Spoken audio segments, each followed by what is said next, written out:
Hey guys, Roman Reaper here. Yep, I'm outside the cinema. It's time. This is it. This is the one. Avatar: The Way of Water. So hyped. This is gonna be just a big screen event of a film, and I'm so hyped for it.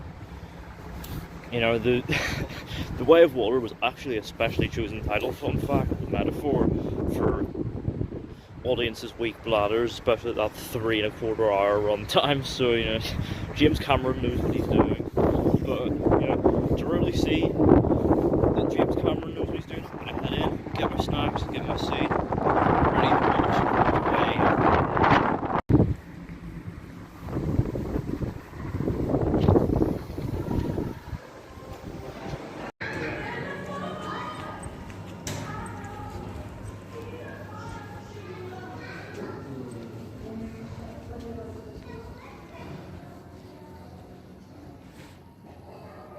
So yeah, as you can see here, I've gone for my local cinema's limited edition Avatar combo, ready to feel the way of water.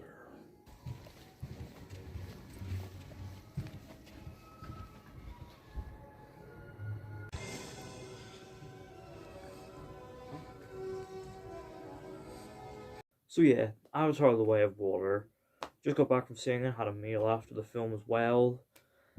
But I'm back, feeling perfectly ready to just sit down and give my full review. This has been 13 years in the making. James Cameron's been pioneering new technology. But has all that wait been worth it? Let's find out. So, Avatar: The Way of Water picks up pretty much in exactly the same amount of time as it has been between the release of the two films. Jake and Neytiri have settled down to start a family until one day a new star in the sky brings with it the return of the Sky People and the war. And so the Sully family flee to the oceanic regions of Pandora, where they seek solace and sanctuary with the Metkayinu clan. However, hot on their tail is Miles Quaritch. So with obviously the follow-up to the highest grossing film of all time, like not even Avengers Endgame could hold that title for very long before Avatar reclaimed it.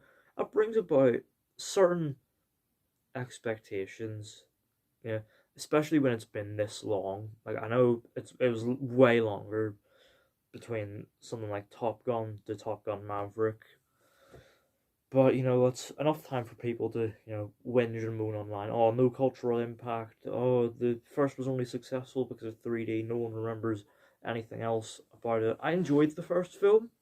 I thought it was a lot of fun. Really utilizing the 3D technology perfectly.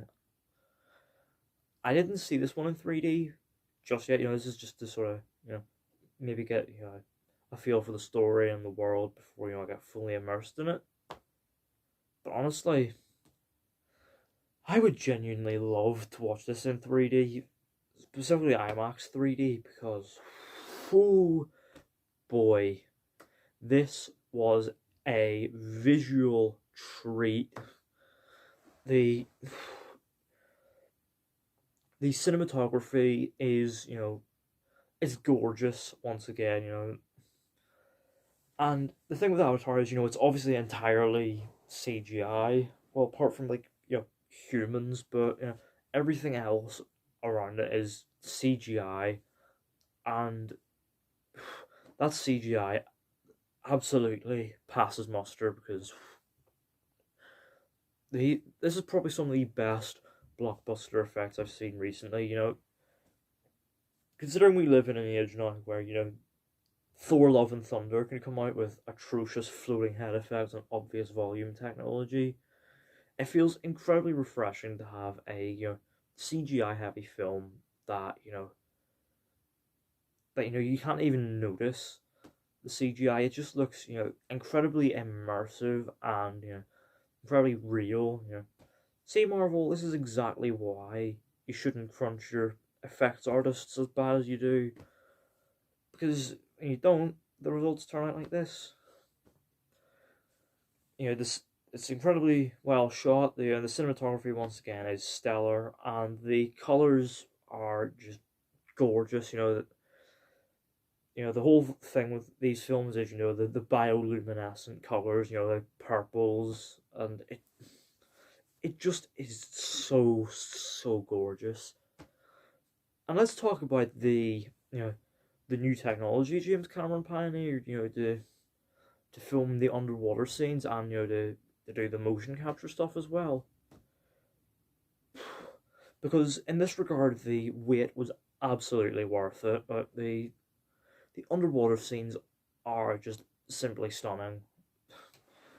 They're shot with incredible clarity, and they feel incredibly bright and colorful, vivid, and inviting. You know, in the way in most films, underwater stuff, normally looks quite dark and murky. Cause it's supposed to represent the real oceans.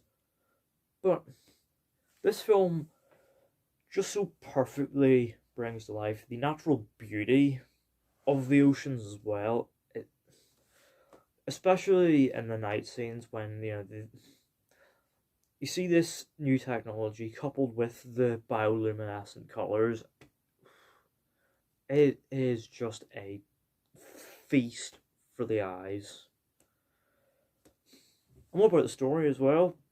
Well, I was actually incredibly invested in it.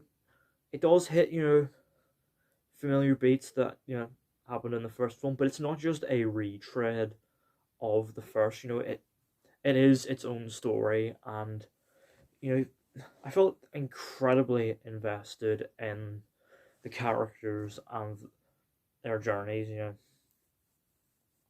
it helps as well that with the 3 hour runtime comes an incredibly distinct 3 act structure. The first act is getting us back into the world, introducing us to Jake and Neytiri's family, and setting up the return of the Sky People.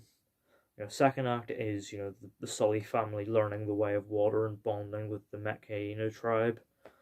And then the final act is, well, I'll talk about that later, because and yet all of it flows together incredibly well. It never feels like it's like too slow, but it never feels like it's moving too fast either. Despite the super long run time, the pacing feels just perfect, and I've never bored, and I never felt like it was rushing through stuff. It hit the sweet spot. And it helps as well, the characters and the performances are, much richer this time around, Particularly in regards to Jake, in the first film, he was sort of just like a sort of kind of dumb, confused jarhead, learning the culture of Pandora and the Na'vi. And here, his acting has stepped up quite a bit. He carries his emotional scenes incredibly well. Like the material is much richer here for him, and it shows. Also, in terms of acting, stepping up a notch, Stephen Lang. Goddamn, I really liked his character, Colonel Quaritch, in the first film.